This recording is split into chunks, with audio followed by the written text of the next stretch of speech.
Hi, everyone. Thanks for tuning in. I'm Miss Barner, and it's February, so let's have a Black History moment.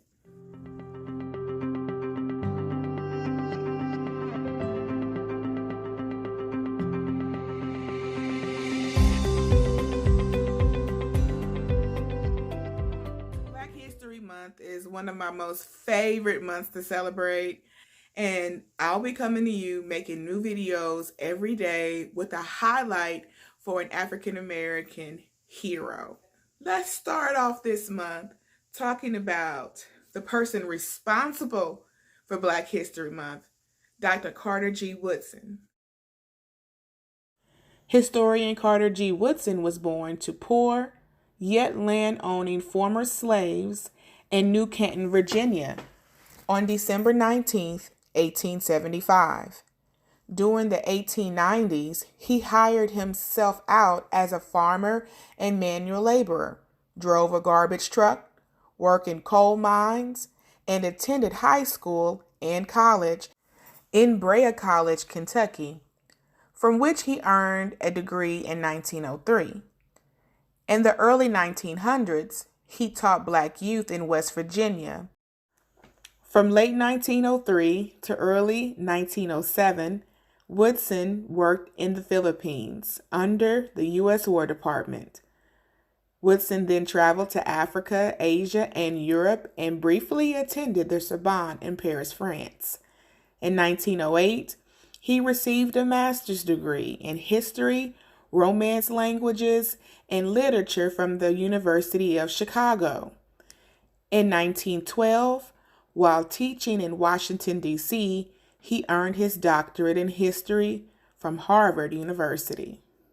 In 1915, Woodson published his first book, The Education of the Negro Prior to 1861, and co-founded the Association of the Study of Negro Life and History.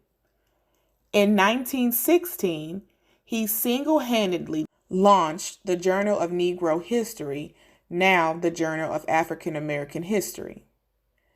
In 1918, Woodson published A Century of Negro Migration and became the principal of Armstrong Manual Training School in Washington, D.C.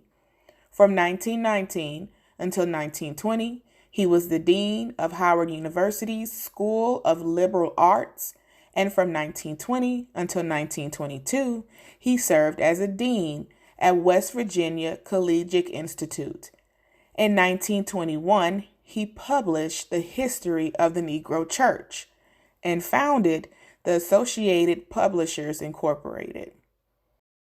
After founding the Association for the Study of Negro Life and History, he also became active in Black organizations like the NAACP and the National Urban League, the Friends of Negro Freedom, and the Committee of 200.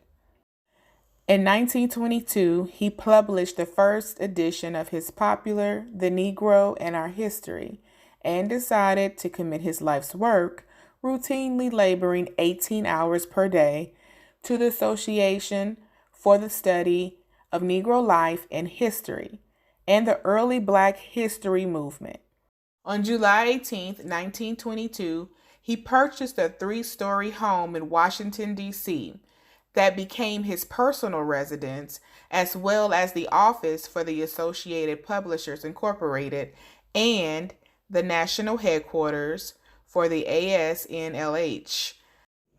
During the 1920s, Woodson received several donations from several white philanthropists to fund the ASNLH's various activities. In 1926, he launched Negro History Week. By the early 1930s, Woodson relied upon Black communities throughout the country to maintain his organization's activities. In 1937, he created the Negro History Bulletin, mainly for children and school teachers throughout the 1930s and 1940s.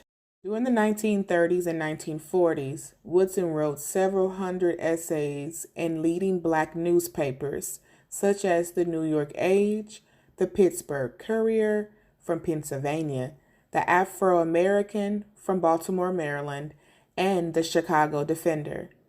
In 1933, he published The Miseducation of the Negro. Though he wrote, co-authored, and/or edited more than 20 books, this is his most famous and enduring book.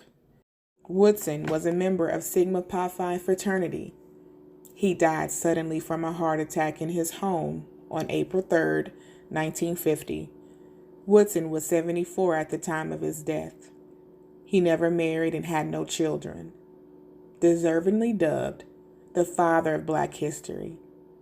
He was, simply put, a Black history institution builder. We should emphasize not Negro history, but the Negro in the history.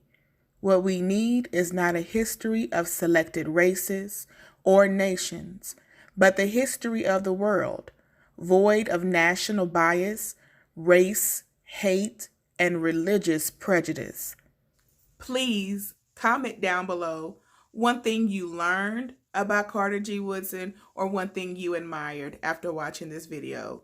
I appreciate you for tuning in. Happy Black History Month.